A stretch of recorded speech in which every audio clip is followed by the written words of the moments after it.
Praise the Lord. ஆண்டவரும் இரட்சகருமாகிய இயேசு கிறிஸ்துவின் நாமத்தினாலே உங்கள் ஒவ்வொருவருக்கும் என்னுடைய அன்பின் வாழ்த்துக்கள். இந்த நாளிலும் இன்றைய தியானத்திற்கு யாக்கோபு 3வது அதிகாரம் 10வது வசனம். துதித்தலும் சபித்தலும் ஒரே வாயிலிருந்து புறப்படுகிறது, என் சகோதரரே இப்படி இருக்கல் ஆகாது. எனக்கு அருமையான கர்த்தருடைய பிள்ளைகளே, வசனம் இவ்விதமாக சொல்லுகிறது, துதித்தலும் சபித்தலும் ஒரே வாயிலிருந்து புறப்படுகிறது என்பதாக கூறப்பட்டிருக்கிறது.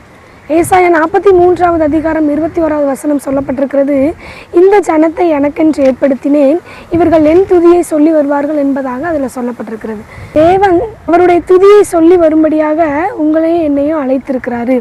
நமக்கு இந்த உலகத்து நிமித்தம் உறவுகள் நிமித்தம் வருகிற அந்த டெம்டேஷன்னால நம்ம என்ன பண்ணிடுறோம்னா, தேவனை துதிக்க வேண்டிய நாம் பிறரை சபிக்கிறவர்களாக நம்ம காணப்பட்டுறோம். நம்மளுடைய வாயின் வார்த்தை நிமித்தமாக தேவனுக்கு பிரியம் இல்லாமல் நடந்து கொள்கிறோம். நம்மளுடைய வாய் தேவனை துதிக்கிறதுக்கு மட்டும்தான் பயன்படுத்தப்படணும். பிறரை சபிக்கும்படியாக நம்ம எந்த ஒரு வார்த்தைகளும் நம்முடைய வாயின் வார்த்தைகள் இருக்கக்கூடாது.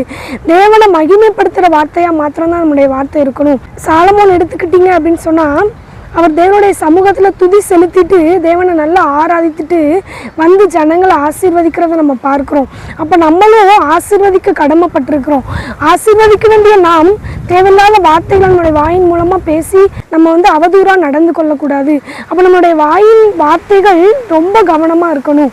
நம்மளுடைய வாய் தேவனுடைய சமூகத்தில் தேவனுடைய கரத்தில் நம்முடைய வாயின் வார்த்தைகள் ஒப்பு கொடுக்கப்படணும். தேவனுக்கு பிரியமான வார்த்தை மாத்திரம் தான் நம்முடைய வாயிலிருந்து புறப்படுகணும். இந்த நாளிலும் இதை பார்த்து கொண்டிருக்கிற அருமையான கர்த்தருடைய பிள்ளைகளே, உங்களுடைய வாழ்க்கையில நீங்க ஆசீர்வாதத்தை சுதந்திரித்துக் கொள்ள வேண்டும் என்று சொன்னால் 1 பேதுரு 3வது அதிகாரம் 9-10 வசனம் சொல்லப்பட்டிருக்கிறது. தீமைக்கு தீமையும் உதாசனத்துக்கு உதாசனத்தையும் சரி கட்டாமல் அதற்கு பதிலாக நீங்கள் ஆசீர்வாதத்தை சுதந்திரித்துக் கொள்ளும்படி அழைக்கப்பட்டவர்கள் என்று அறிந்து ஆசீர்வதியுங்கள். ஜீவனை விரும்பி நல்ல நாட்களை காண வேண்டும் என்று இருக்கிறவன் பொல்லாப்புக்கு தன் நாவையும் கபடத்துக்கு தன் உதடுகளை விலக்கி காத்து பொல்லாப்பை விட்டு நீங்கி நன்மை செய்து சமாதானத்தை தேடி அதை பின்தொடர கடவன் என்பதாக எழுதப்பட்டிருக்கிறது. அப்போ நீங்களும் நானும் ஆசீர்வாதத்தை சுதந்திரித்துக் கொள்ள வேண்டும் என்று சொன்னால் நம்ம பிறர் ஆசீர்வதிக்கிறவர்களாக காணப்படணும். நம்மளுடைய வாய் தேவனை மகிமைப்படுத்தணும்.